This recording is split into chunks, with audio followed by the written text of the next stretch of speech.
ओम नमः शिवाय। जय श्री कृष्ण। माघ मास महात्म्य कथा। नरक के जीवों ने कहा, विप्रवर, हमने पृथ्वी पर कोई पुण्य नहीं किया था, इसी से इस यातना में पड़कर जलते और बहुत कष्ट उठाते हैं। हमने पराई स्त्रियों से अनुराग किया, दूसरे के धन चुराए, अन्य जीवों की हिंसा की, बिना अपराध ही दूसरों पर लांछन लगाए, ब्राह्मणों की निंदा की और जिनके भरण पोषण का भार अपने ऊपर था उनके भोजन किए बिना ही हम सबसे पहले भोजन कर लेते थे। इन्हीं सब पापों के कारण हम लोग इस नरकाग्नि में दग्ध हो रहे हैं। प्यासी गौएं जब जल की ओर दौड़ती हुई जाती तो हम सदा उनके पानी पीने में विघ्न डाल दिया करते थे। गौओं को कभी खिलाते पिलाते नहीं थे तो भी उनका दूध दूह कर पेट पालने में लगे रहते थे। याचकों को दान देने में लगे हुए धार्मिक पुरुषों के कार्य में रोड़े अटकाया करते थे। अपनी स्त्रियों को त्याग दिया था, व्रत से भ्रष्ट हो गए थे, दूसरे के अन्न में ही सदा रुचि रखते थे, पर्वों पर भी स्त्रियों के साथ रमण करते थे, ब्राह्मणों को देने की प्रतिज्ञा करके भी लोभवश उन्हें दान नहीं दिया। हम धरोहर हड़प लेते थे, मित्रों से द्रोह करते तथा झूठी गवाही देते रहते थे। इन्हीं सब पापों के कारण आज हम दग्ध हो रहे हैं।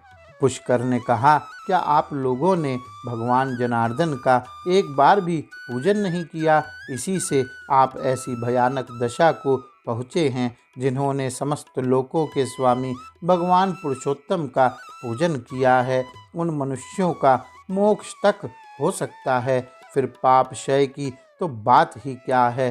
प्राय आप लोगों ने श्री पुरुषोत्तम के चरणों में मस्तक नहीं झुकाया है, इसी से आपको इस अत्यंत भयंकर नरक की प्राप्ति हुई है। अब यहाँ हाहाकार करने से क्या लाभ? निरंतर भगवान श्री हरि का स्मरण कीजिए। वे श्री विष्णु समस्त पापों का नाश करने वाले हैं। मैं भी यहाँ जगदीश्वर के नामों का कीर्तन करता हूँ, वे नाम निश्चय ही आपका कल्याण करेंगे।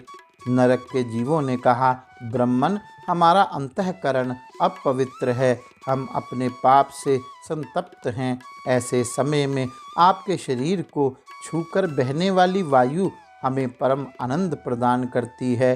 धर्मात्मन, आप कुछ देर तक यहाँ ठहरिए, जिससे हम दुखी जीवों को क्षण भर भी तो सुख मिल सके।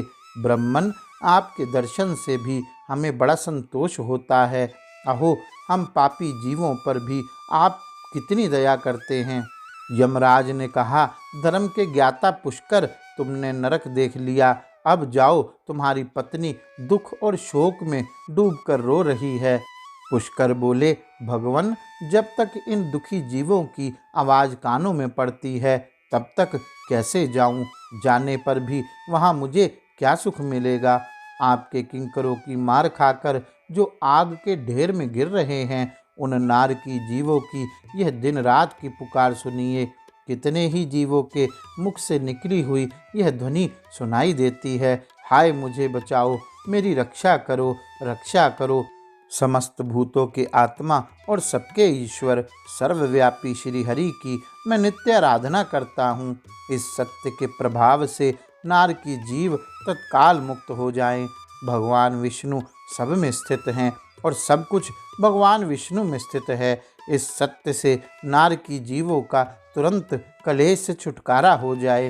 हे कृष्ण, हे अच्युत, हे जगन्नाथ, हे हरे, हे विष्णु, हे जनार्दन, यहाँ नरक के भीतर यातना में पड़े हुए इन सब जीवों की रक्षा कीजिए। पुष्कर के द्वारा उच्चारित भगवान के नाम सुनकर वहाँ नरक में पड़े हुए सभी पापी तत्काल उससे छुटकारा पा गए। वे सब बड़ी प्रसन्नता के साथ पुष्कर से बोले, ब्रह्मन, हम नरक से मुक्त हो गए, इससे संसार में आपकी अनुपम कीर्ति का विस्तार हो। यमराज को भी इस घटना से बड़ा विस्मय हुआ। वे पुष्कर के पास जा प्रसन्नचित्त होकर वरदान के द्वारा उन्हें संतुष्ट करने लगे। वे बोले, धर्मात्मन, तुम पृथ्वी पर जाकर सदा वहीं रहो, तुम्हें और तुम्हारे सुहृदों को भी मुझसे कोई भय नहीं है। जो मनुष्य तुम्हारे महात्म्य का प्रतिदिन स्मरण करेगा उसे मेरी कृपा से अपमृत्यु का भय नहीं होगा। वशिष्ठ जी कहते हैं, यमराज के यो कहने पर पुष्कर पृथ्वी पर लौट आए और यहाँ पूर्ववत स्वस्थ हो भगवान मधुसूदन की पूजा करते हुए रहने लगे। राजन, मेरे द्वारा कहे हुए महात्मा पुष्कर के इस महात्म्य को जो सुनता है उसके सारे पापों का नाश हो जाता है। भगवान विष्णु का नाम कीर्तन करने से जिस प्रकार नरक से भी छुटकारा मिल जाता है वह प्रसंग मैंने तुम्हें सुना दिया। आदि पुरुष परमात्मा के नामों की थोड़ी सी भी स्मृति संचित पापों की राशि का तत्काल नाश कर देती है। यह बात प्रत्यक्ष देखी गई है। फिर उन जनार्दन के नामों का भली भांति कीर्तन करने पर उत्तम फल की प्राप्ति होगी, इसके लिए तो कहना ही क्या है। गौरी शंकर भगवान की जय।